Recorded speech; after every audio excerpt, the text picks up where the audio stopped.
Hey folks, it's Wade the Shoe Dog, and I want to say welcome back to the War on Sneakers Part 2. Well, there's nothing welcoming about it. It is April 18th at 2 p.m. Pacific time, man. Just in case you were wondering, the war is back on. Toodly do. Awesome. So listen, this war sucks. I don't agree with the Pope on very many things, but killing people in war sucks all around. And if you think war is a good idea, I don't care what side you're on, you suck.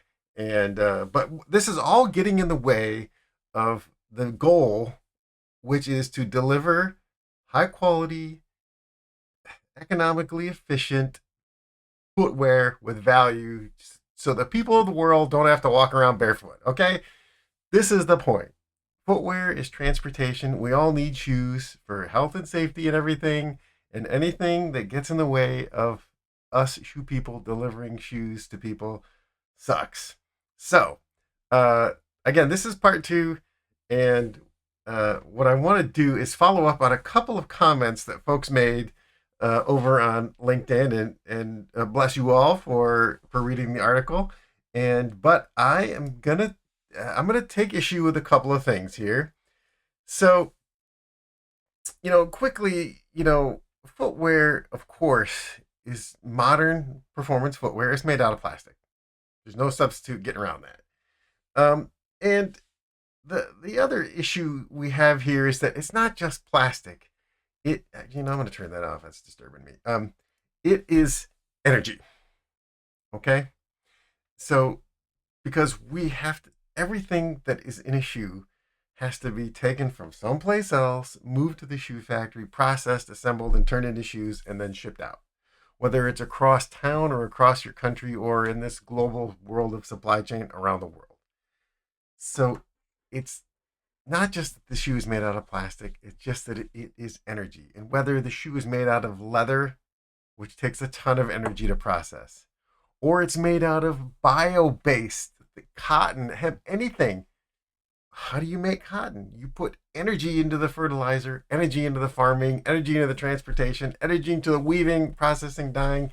It's all energy. So, yes, that raw material you start with, that piece of cotton, is not a petrochemical, but everything you have to do to create it and put it into a shoe is energy. So, just to do a little hand waving and say, hey, we should use bio based stuff for footwear because of oil prices going up, it that cake is baked. All of those inputs are there. Now, okay, so hey, let's switch to bio based materials. And the answer is okay, theoretically, you can affect availability, but if we're trying to create value for people, right? And if it was already less expensive to make a shoe out of those natural things, it would be made of those things already, right? So the idea of, hey, let's just switch to bio, in this case, it does not help. Again, yes, you can make a shoe out of those things. Those are wonderful. That's not necessarily an economic decision. It is an availability decision. If you want organic cotton shoes, bless you all. If you don't want organic cotton shoes, that's still good too. Now, I want to go back to in the news today. What happened this week? Allbirds, right? And they were like moonshot. I think they called their shoe the moonshot. Was all environmental, like great, fantastic. I'm glad they did it. They took a $4 billion brand and destroyed it. I'm not saying it had to do with just the eco part of it. I think the branding strategy, all that stuff's horrible. They screwed up. I mean, they didn't. They did something very wrong. If they took country that was a company that was worth what $4 billion at the maximum and sold it for $39 million. I mean, it's a joke. It's terrible. So, just in case you were wondering about the economics of doing sustainable organic thing, it's not there, right? Our customers, they want economical footwear with value in it.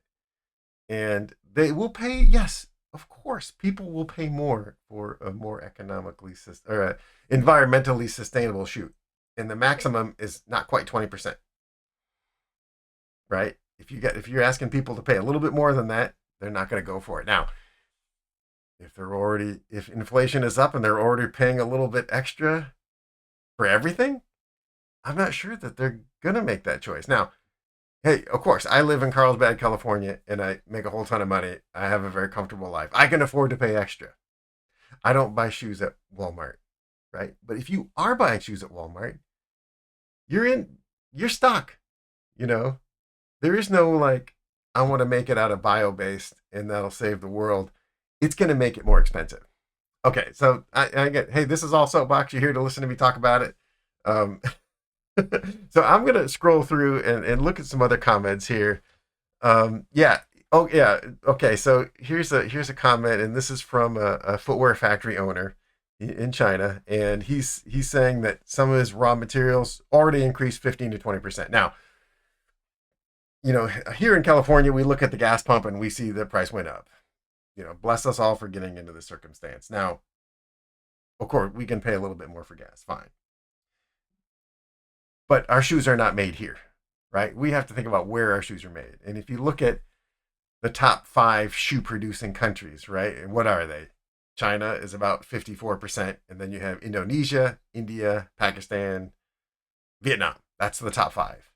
And China has reserves, but they're in a pickle.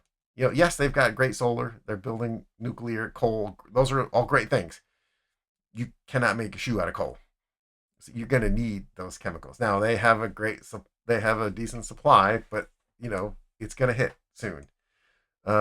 India, similar situation. Prices are already going up. They don't have the same reserves that China does.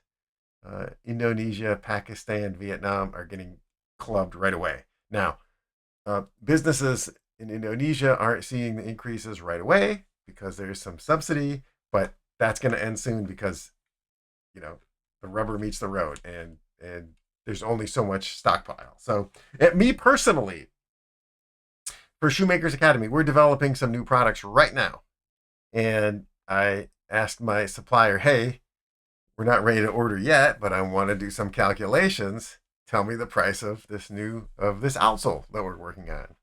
And my supplier said, "Hey, you know what? Let's chill out. If you can wait, let's wait.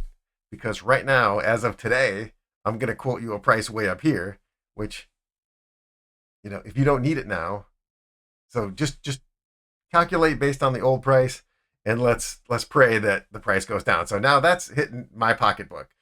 So what is that doing? That is already, just in my case, it's going to make that thing cost more, and maybe we're just going to push it back a little bit to see what happens.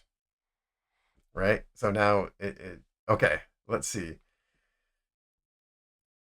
Petrochemical, and remember everything. Remember, footwear, it's not just the materials, it's the glue, it's the thread, it's the transportation, everything. Um, and this is a great comment. They're saying it's a margin, right? And for footwear companies, um, energy prices, actually, we're going to back up. This whole tariff thing, obviously, if you watch the channel, you realize that I'm raging about tariffs. They suck, right? If you go back to how many shoes the U.S. consumes in a year, it's 2 billion pairs. How many do we make here? 25 million.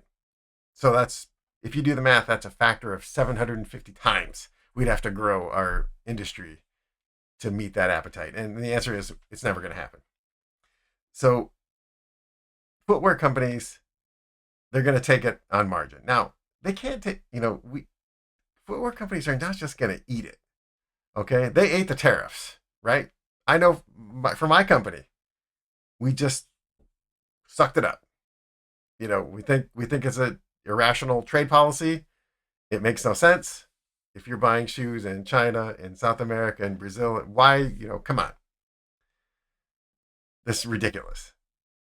And you can only absorb so much, and then you just have to creep, and prices are going to raise up a little bit. And Nobody wants to do that because we're trying to make value. Okay, here's another great question here. In my last video, I said, "Yeah, come check out our course on footwear engineering and design." And of course, he's critical of that because you can't just despec your product, right, to absorb this, but you have to because again, if you're like me, you have a nice house, you can afford a little extra. But if you're buying shoes at Walmart, you don't want to afford extra. Walmart knows they have to deliver value. Someone's walking into that store with $30 and they need a pair of shoes. You have to deliver a $30 shoe. It's going to come at the expense of something. Oh man. Okay. So other great comments. I'm looking forward to more. Yes, another this one. Yeah, another one. Another reason to move to natural material like leather. I'm laughing because they say natural materials like rubber, coconut, sisal, linen, cotton. Yeah, fantastic. Take away the energy cost, and those things are fine. Add the energy cost, and we're up a creek. So, hey, folks, I all I could say is let's pray for peace, and we can get back to the business of delivering valuable shoes to people. And no one wants to raise prices. No one wants to cut specifications. But if you need help with that stuff, then come on over to Shoemakers Academy, and I'm going to show you how to do it.